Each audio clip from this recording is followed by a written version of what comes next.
భద్రాద్రి కొత్తగూడెం జిల్లా పీనపాక నియోజకవర్గం మనుగురులో BRS party కార్యాలయాన్ని కాంగ్రెస్ పార్టీ శ్రేణులు భారీగా వచ్చి ఫర్నిచర్ ధ్వంసం చేసిన అనంతరం పెట్రోల్ పోసి నిప్పు అంటించడంతో భారీగా మంటలు ఎగిసిపడ్డాయి. దీంతో ఆ చుట్టుపక్కల ఉన్న ప్రజలు తీవ్ర భయాందోళనకు గురై ఈ ఘటనకు పాల్పడిన వారిపై తీవ్ర ఆగ్రహం వ్యక్తం చేశారు. తగలబెట్టడం వల్ల చుట్టుపక్కల వారిని భయభ్రాంతులకు గురి చేయడమే కాకుండా ఏదైనా ఆస్తి ప్రాణ నష్టం జరిగి ఉంటే ఎవరు బాధ్యత వహిస్తారని, ఏ రాజకీయ పార్టీ అయినా మంచి పనులు చేయాలి కానీ ఇలాంటి పనులు చేసి ప్రజలను భయభ్రాంతులకు గురి చేయడం సరికాదని, చేతనైతే ప్రజా సమస్యలపై నిలదీసి అడిగి ప్రజలను సేవలు అందించాలే తప్ప ఇలాంటి ఘటనలకు పాల్పడటం మంచి పద్ధతి కాదని స్థానికులు వాపోయారు.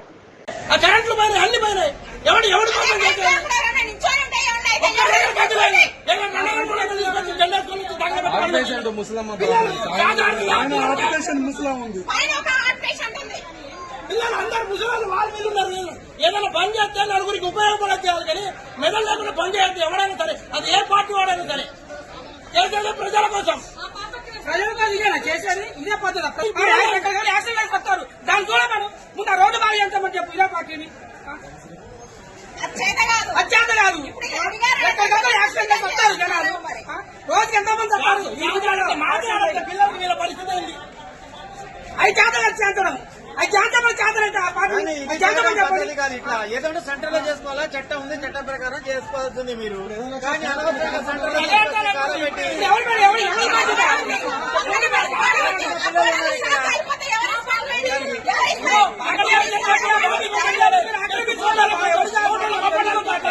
అంతే.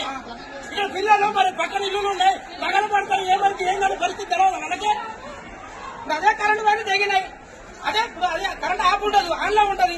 భవిష్యత్తు ఒకరి మీద పడుతుంది. పరిస్థితి అన్నప్పుడు వాళ్ళ మీదనే పడుతుంది. ఇప్పుడు వాళ్ళ మీద పడి ఎంతమంది పోతారు? అప్పుడు ఎవరైనా పెట్టి తీసుకొచ్చిద్దాం మళ్ళీ పోయినా తీసుకొస్తారా మళ్ళీ?